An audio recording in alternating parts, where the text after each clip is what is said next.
Greetings, Emmet here from Reading for Wisdom. Now we've got something special for you today, a slight departure from our usual format. What we're going to do is we're going to look at the work of one author across a whole range of books. Who is that author? That author is, in my opinion, and certainly in the opinion of many for many a century, one of the most important thinkers of certainly the last millennium. A thinker that has impacted upon political thought, upon the study of leadership, upon the study of republicanism, upon the study of autarky, upon the study of freedom, and upon the study of, well, the functioning of states and of citizenship. Who is that thinker? That thinker was a man who lived between 1469 and 1527. His name has become a byword for cynicism, intrigue. His name? Machiavelli. Nicolo Machiavelli. He's the subject of our study today, a study called Reading Machiavelli. Now, why is it important to read Machiavelli? He's a historical figure. He was writing over 500 years ago. Why would he be important? Why would he be more than just a historical curiosity? Simply because so much of what he had to say and so much of the way he saw the world is pertinent to our times, and I would say future times, and forever. Forever, as long as we are human beings, I think there's always a place for Machiavelli's eye. And the problem with Machiavelli, and this is why we are doing this particular program, is because he is a much misunderstood character. He is generally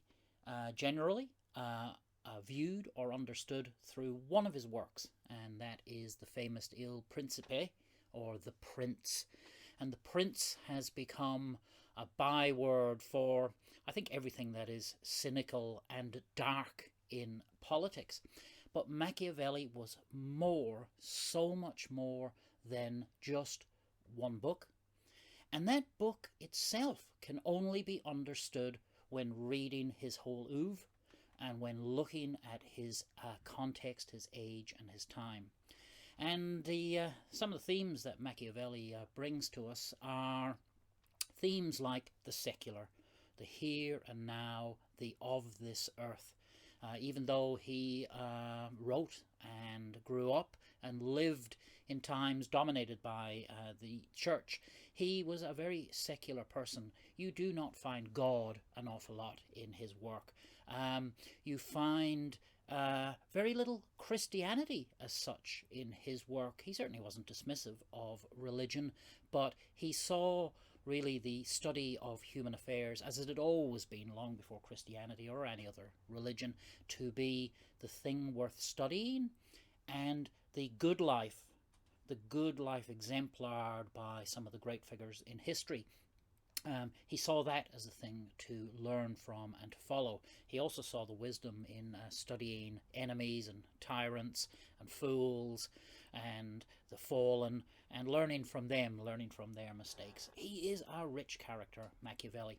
So we're going to feature 10 different books in this film, not all by him, because I think it's very important to understand his context and understand him through the eyes of other scholars as well. So let's start with our number one reading. First on the list, Civilisation of the Renaissance in Italy by Jacob Burckhardt. Now, this is a book that is not directly about Machiavelli. It features Machiavelli. There's a few nice little passages from Burckhardt in here.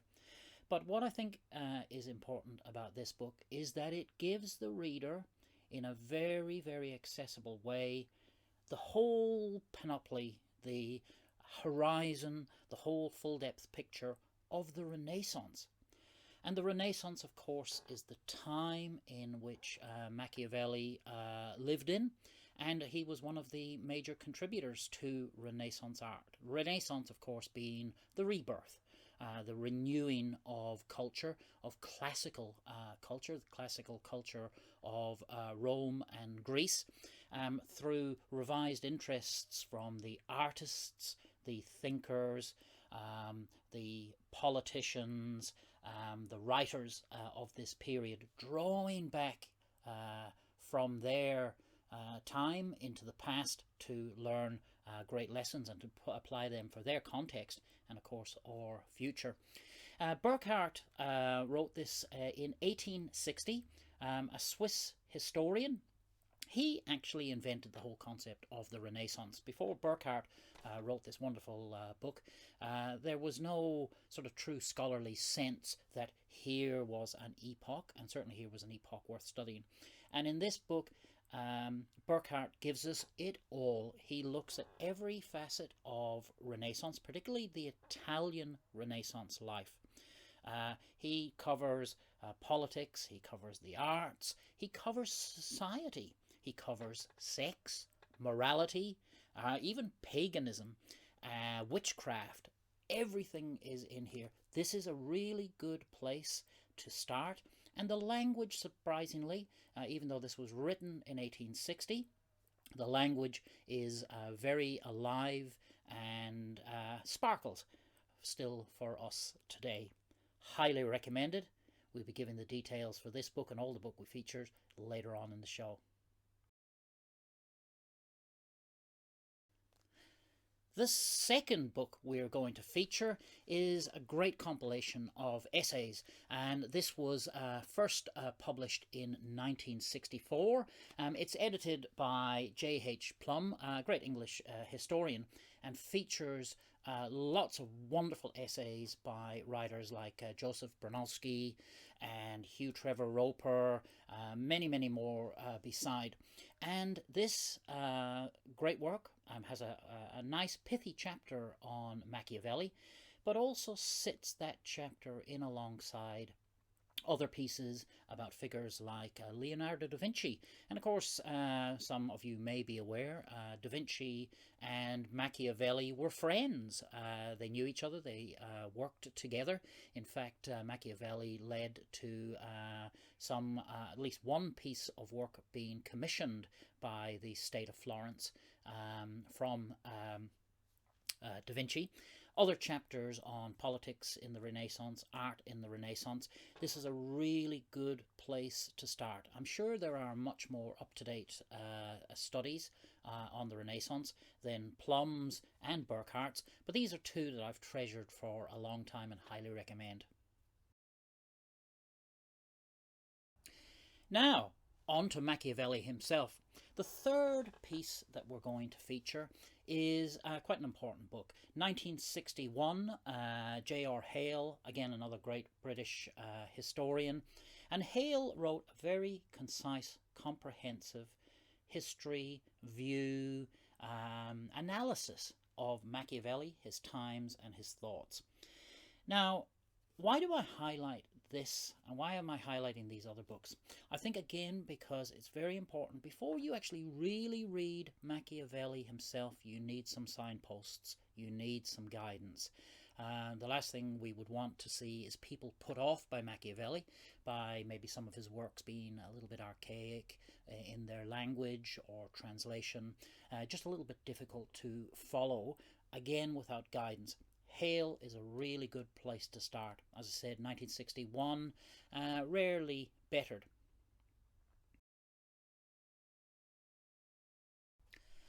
Another great place to start on your journey in reading Machiavelli is by Quentin Skinner's study from 1981 on Machiavelli. Skinner is a great student of Machiavelli, wonderful thinker, great writer. This is accessible. Look, it's a very, very short volume, but it is packed with information, packed with insight, packed with guidance. Fully recommend.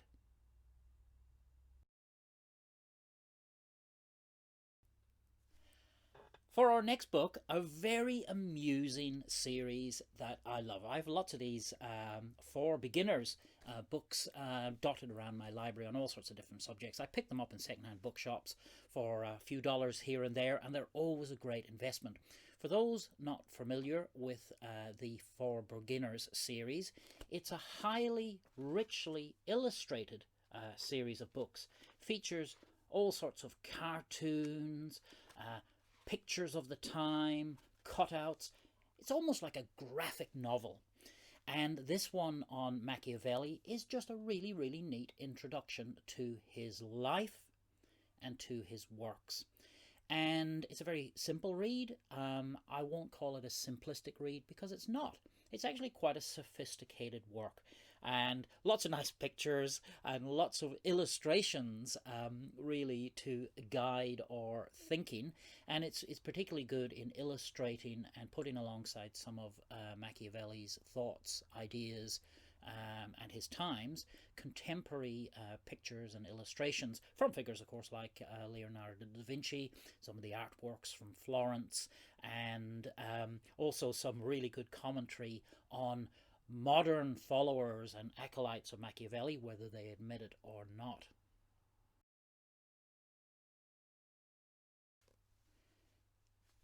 And the final work that we're going to recommend as an insight into Machiavelli, before we get to the great man's works themselves, is this 2007 study on Machiavelli, Machiavelli, Philosopher of Power, and that's by Ross King. And again, it in line with the Skinner and the Hale works, they all sort of complement each other. Each of those authors has a slightly different take on Machiavelli, but I think the three together give you a very, very nuanced picture.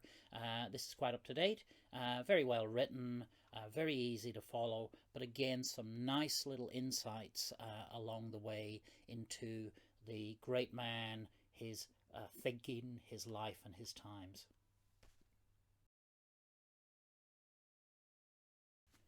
And now we get to the man himself and his works.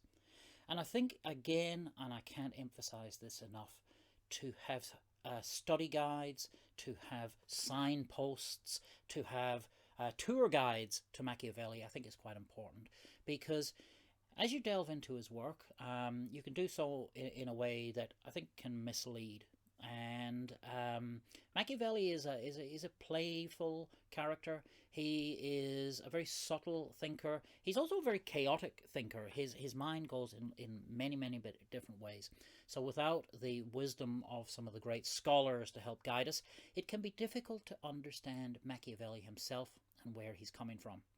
And that is so true when it comes to the most famous work associated with this man, The Prince, Il Principe.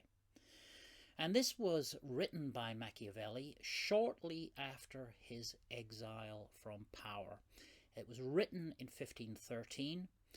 Tragically, though, it was not published until 1532, approximately 5 years after he had died. So Machiavelli himself never really got to see or to understand or to feel the full power and fame and infamy of this book, and it's a book of infamy to this day. So what do we need to know about The Prince, how it was written, and where it sits in the context of Machiavelli's life? So briefly, Machiavelli came from a modest family, middle class. He was very well educated and provided for by his family. In approximately 1494, after the initial fall of the Medici family and the fall of Savonarola, pardon me if I've got the pronunciation wrong, who was a brief ruler of Florence, a republic was instituted, and Machiavelli quickly rose to power as a senior official. In about over a sort of a period until 1512, that's approximately 15-16 years, he was a leading mover and shaker in Florence. And Florence was, of course, an independent city-state, constantly at war with its neighbours and constantly trying to protect itself from the predations of the great powers like France and the Habsburg Empire. And Machiavelli was a diplomat. He was in charge of military organisation, so he successfully led a campaign against Pisa, so it had a lot to do with military affairs, diplomatic affairs. Amazing figure. Did quite a bit of writing while he was in power. He was such an energetic guy. Unfortunately, the Republic was overthrown, the Medicis came back to power, and he was dismissed from office. About a year after his dismissal, he was accused of treason on trumped-up charges and gruesomely tortured. Despite that, he seems to have such a well of vigour and enthusiasm that he didn't let that get him down, and he kept trying to get back into a position of influence. This was his first great intentional work and was written as a plea to the Medicis for a job, effectively. And this work can be read in a lot of different ways. Some thinkers see this for what it appears to be, an epistle to leaders, particularly leaders who have, shall we say, a ruthless bent to them, an epistle to them to guide them on the treacherous path of gaining power and maintaining power. And in that light, it seems to be a very, very cynical, deeply cynical work. It was revolutionary for so many things. I've said before, one of the key things is God isn't here. Another key thing is that it was actually written in the the Florentine vernacular, the language of the time. So he departed, certainly, and it was one of his great innovations, he departed from reliance on sort of court Latin. Instead, he used a language of the time. Another important thing in the book is his apparent focus on what is, not what ought to be. So he focuses on the reality, how life is actually led, the true human condition, rather than an ideal. And many, many other themes here in this very short and very pithy work. However, I think it's really, really important that we remember that Machiavelli can't just be understood by this work alone. This work has contributed to his name being associated with evil. Shakespeare, a contemporary, or near contemporary, refers to him in one of his plays as that evil Machiavel. And all the way through the centuries, not too long after his works were first published, his work was banned and condemned. But actually, I think that this was unfortunate because the prince can be seen in another light. Maybe this is not just an advice book for would-be rulers and would-be tyrants. It could also be a guidebook to citizens in what to watch out for in your leaders. And read in that light, and certainly read alongside his other works, The Prince then takes on a different flavour. Now, there are many editions of The Prince out there on the market. This one is the Penguin Classics series. In the previous episodes, I've been sometimes a bit wary about the Penguin Classics. Penguin is a great publishing house, but sometimes they don't do their classics any great favour with some of their editions. This is an exception. It comes with really, really good commentary, a very, very useful chronology and timeline, and all sorts of other features here. Really good copy, really good place to start diving into Machiavelli himself, but please read it alongside his other works and alongside those guides I talked to you about.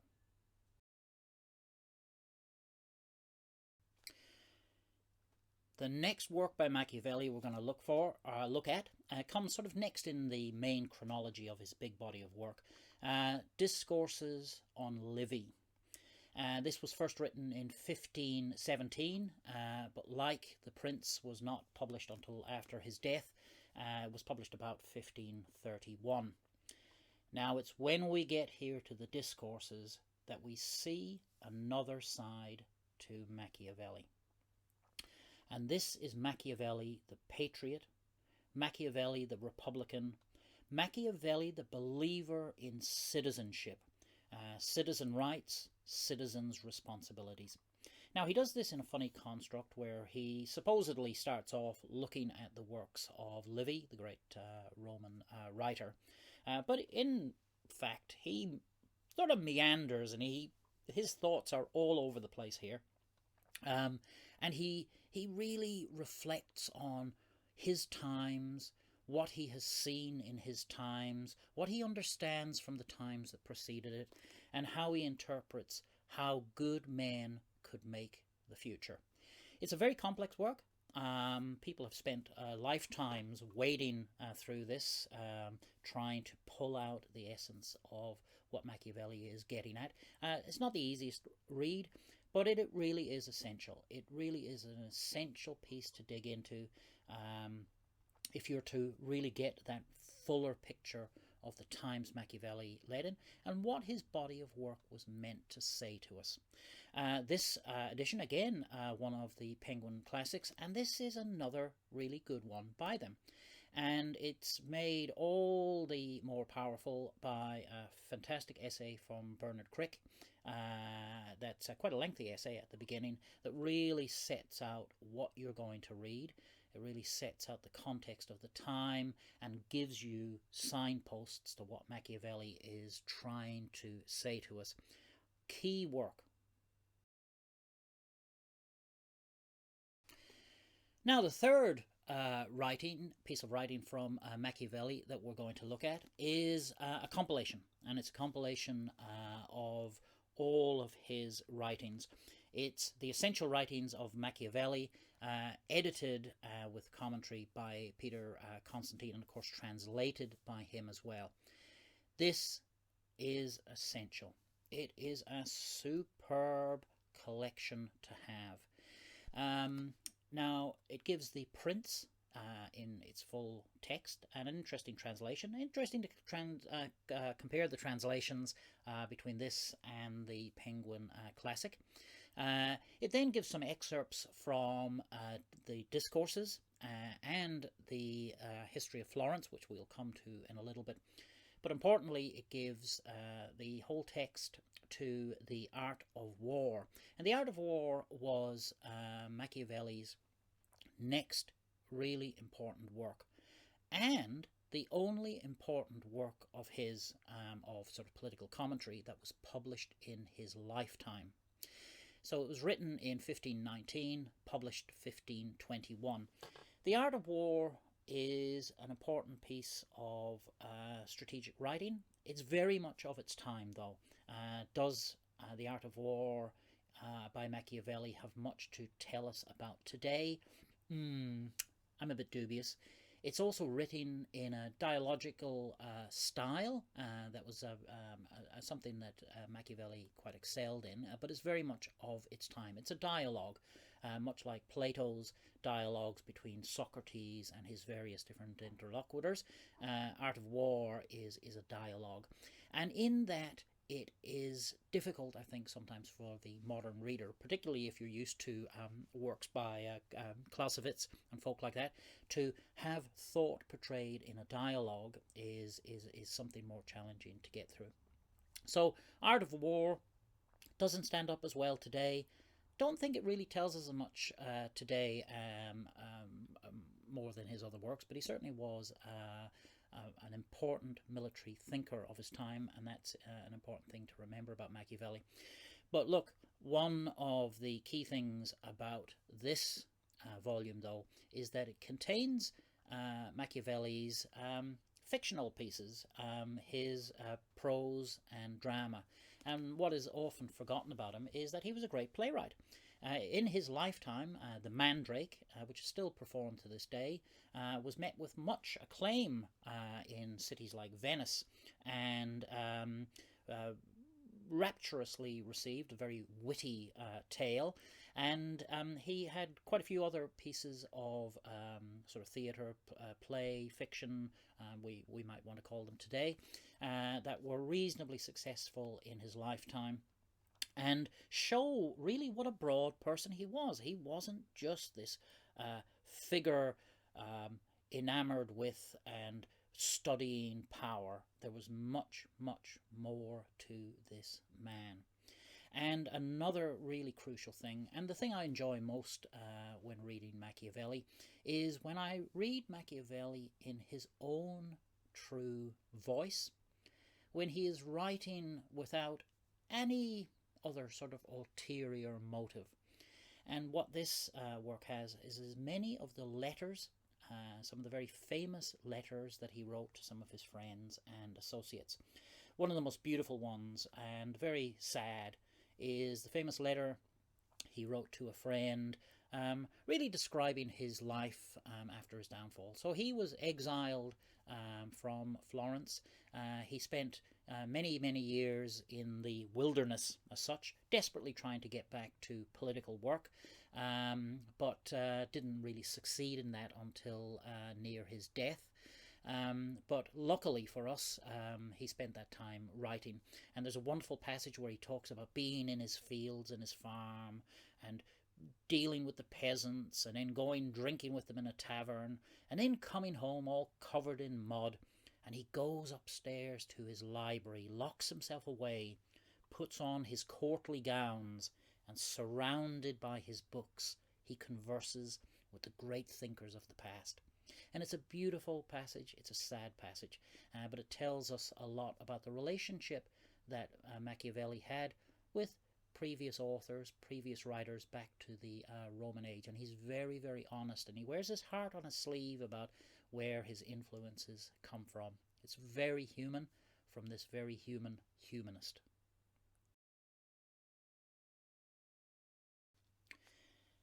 And now we have our 10th and final book that we'd like to highlight in this Reading Machiavelli program, and that is his History of Florence. And this book saw him come back into the limelight again. It was commissioned by a new pope who cast Machiavelli a little piece of bread to help the wretched character get out of his condition. It was written between 1520 and 1525. Unfortunately, again, like most of his works, it didn't get published until after his death, again getting published about 1531. But it was presented to the Pope. And this is possibly the key work, because what he does here is he looks at Florence as it is, as it was recently, and how it led to being. And it goes back all the way through European history, from the fall of the Western Roman Empire up until his present day. And in this work, I think, which is probably the most important of his work, we see his thinking on citizenry. We see his thinking on the ideal republic, how it should be run, how it should be led. We see his thoughts about the patriotic republic, and again, those rights and responsibilities of the citizen, the rights under a sort of a rule of law, but also their responsibilities to protect and to guard and to defend. Machiavelli, throughout his life, was a firm believer in citizens' militia, of which Switzerland would be probably one of the foremost examples in the world. If there is a society that you could say is almost modelled on Machiavellian lines, and I mean Machiavelli, the patriot, the republican, it is Switzerland. Switzerland, with its citizen army, with its trained people who are totally engrossed and totally part of the running of their country, of the control of their country, of the decision-making of their country. Switzerland is almost the embodiment of Machiavelli.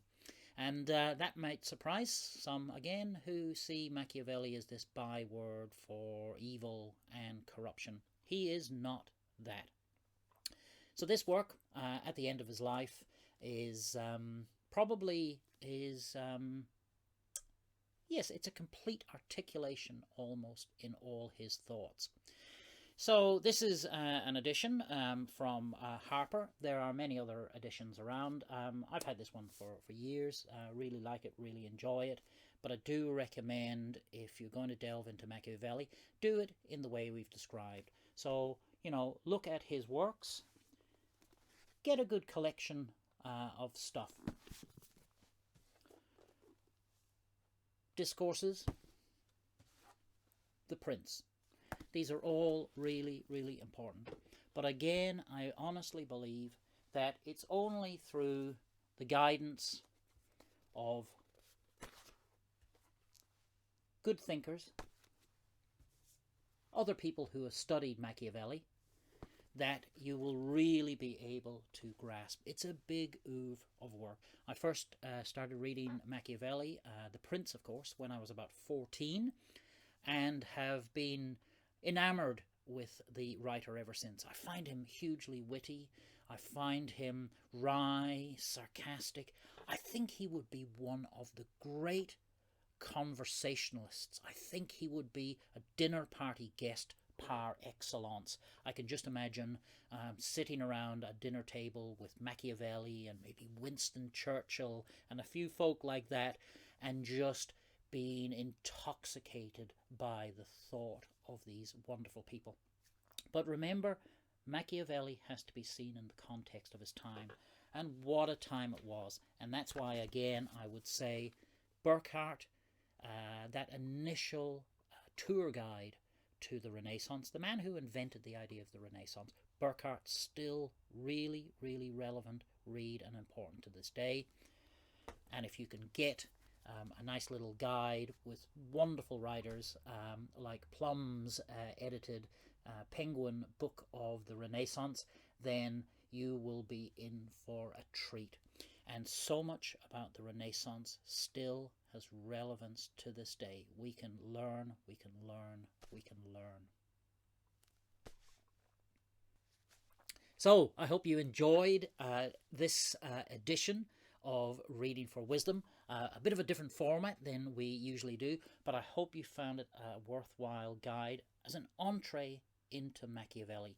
Down below we'll be giving you links where you can pick up those great books, but also where you can find some other entertainment here on YouTube and other sources to give you an insight into Machiavelli. And do not be afraid of him. Come in. Draw yourself, bring yourself into his wisdom, because a wise, wise man he certainly was.